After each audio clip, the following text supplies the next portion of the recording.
NCP. NCP. Sir आज 26/11 की श्रद्धांजलि देने आए हुए हैं, क्या कहेंगे इसके बारे में? आज 26/11 है और जो 26/11 में हमारे मुंबई में जो हल्ला हुआ था उसमें जो हमारे पुलिस के जवान, हमारे जो बाकी के जवान शहीद हुए थे, उनको आज श्रद्धांजलि देने के लिए आज हम सब यहाँ पे उपस्थित हुए हैं। मैं भगवान से ये प्रार्थना करता हूँ कि उनकी आत्मा को शांति मिले। सर, वर्सोवा की जनता ने आपको मौका दिया है, क्या पहली प्राथमिकता है, किस तरह से काम करेंगे आप? वर्सोवा की जनता ने मुझे वोट दे के जो आशीर्वाद दिया है, मैं वर्सोवा की जनता का, तमाम जनता का मैं हार्दिक आभार मानता हूँ और मैं जितना हो सके उतना 5 साल तक उनकी सेवा करने की कोशिश करूँगा। भाई, आप क्या कुछ कहना चाहेंगे जो 26/11 के शहीदों को श्रद्धांजलि देने आए हैं, आप क्या कुछ कहना चाहेंगे? 26/11 सही में हमारे लिए बहुत बड़ा और एक दुखी दिन है और इस दिन में हमारे शहीदों ने आज हमारे लोगों को बचाने के लिए, हमारी जनताओं को, हमारे देश को बचाने के लिए अपनी जान गंवाई। उन शहीदों को हम लोग यहाँ पे श्रद्धांजलि अर्पित करते हैं और उन शहीदों को ऊपर वाले से यही कहेंगे कि शहीदों को बहुत बड़ी इबादत है। मैम, आप बताइए क्या कुछ कहना चाहेंगे? आपको मालूम है मुंबई में हमेशा कुछ ना कुछ होता रहता है, बड़े बड़े हादसे होते रहते हैं, इतने बड़े हादसे होते हैं, लेकिन हमारी मुंबई तुरंत दूसरे दिन काम पे लग जाती है। ऐसे दिखाती भी नहीं है कि कल इतना बड़ा हादसा हो गया, लेकिन मुंबई में पहली बार ही ऐसा हादसा हो गया जो आज तक हम भूले नहीं। ऐसे लगता है अब भी ये हादसा हो गया। जो कुछ हुआ वो बहुत गलत हुआ है और जिन लोगों ने उसमें हुतात्मा जो लोग हो गए उनके लिए हम, उनके फैमिली को हम उनका आदर करते हैं, उनको सम्मानित उनको करना चाहिए।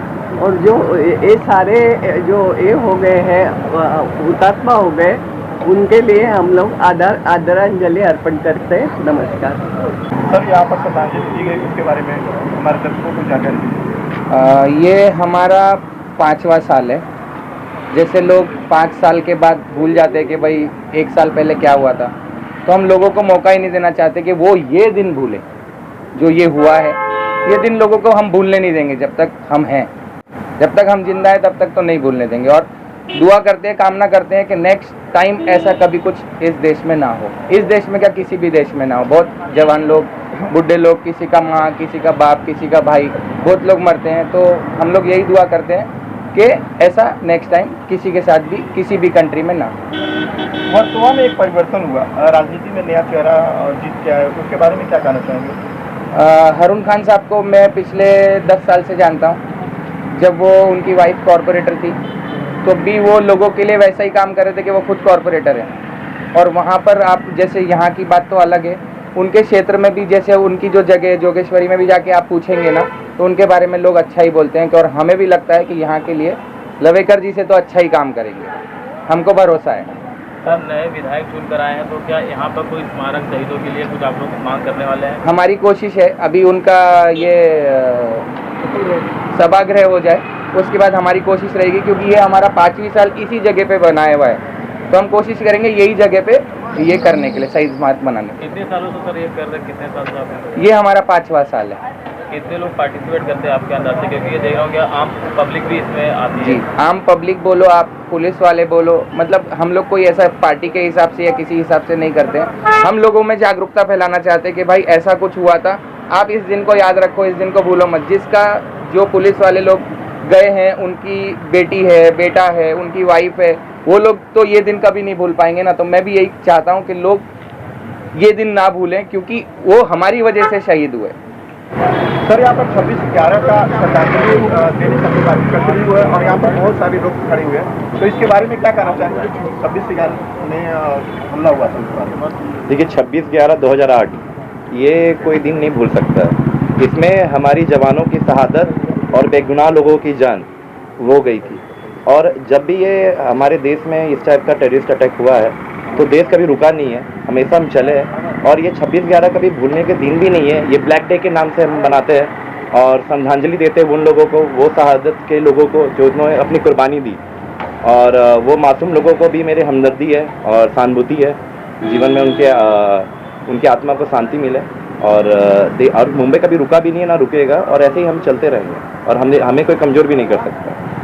सर, हमारे देश के शहीदों को आज श्रद्धांजलि दी गई, आप क्या कहना चाहेंगे? शोएब भाई, हमारे इस मुंबई के अंदर जिस तरह से हादसा हुआ और उससे हमारे पे जो सिक्योरिटी है, समझो पुलिस प्रशासन के ऊपर अगर ऐसा हादसा हुआ है, तो मैं चाहता हूँ ऐसे दिनों के लिए हमारा जागरूक होना ज़रूरी है। इसके लिए हम लोग आज श्रद्धांजलि दे के फिर एक बार हम लोग हमारा वो शहीद याद करके अब जागरूक होते हमारे मुंबई को सेव करने की कोशिश कर रहे हैं। इसके लिए हम लोग जगह जगह हर नाके पे श्रद्धांजलि अर्पित कर रहे हैं।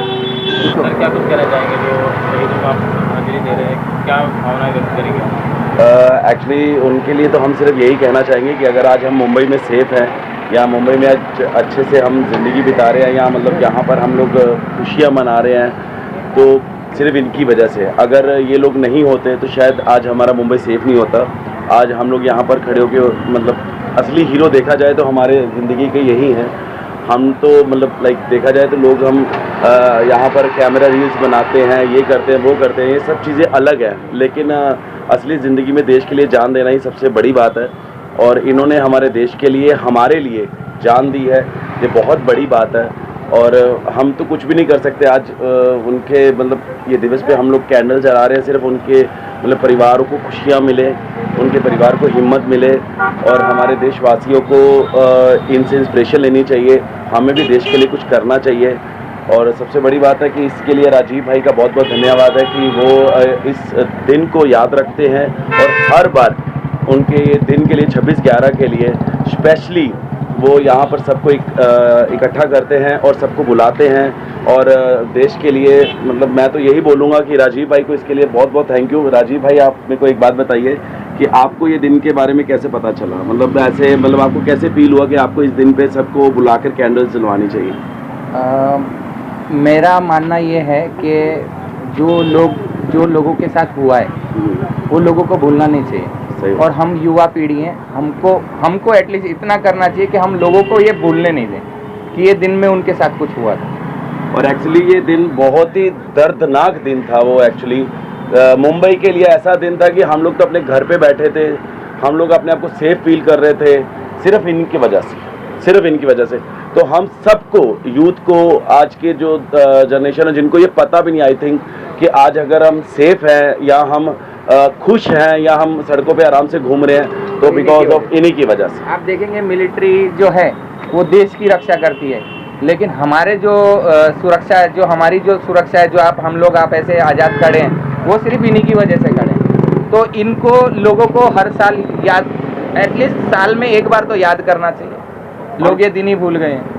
और मेरे साथ तो ऐसा हुआ कि भाई मैंने तो इनके ऊपर एक मूवी भी की है, तुकाराम ओमले जी, और मैंने तो कसाब कैरेक्टर प्ले किया था।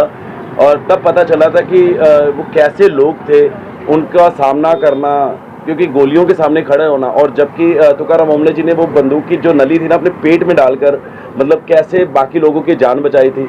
असली हीरो तो यही है। हम तो मतलब वो बोलते हैं ना कि नकली हीरो हैं, लेकिन हम लोगों को कोशिश करनी चाहिए कि हमें इनसे कुछ सीखना चाहिए और हमें अपने देश के लिए कुछ करना चाहिए।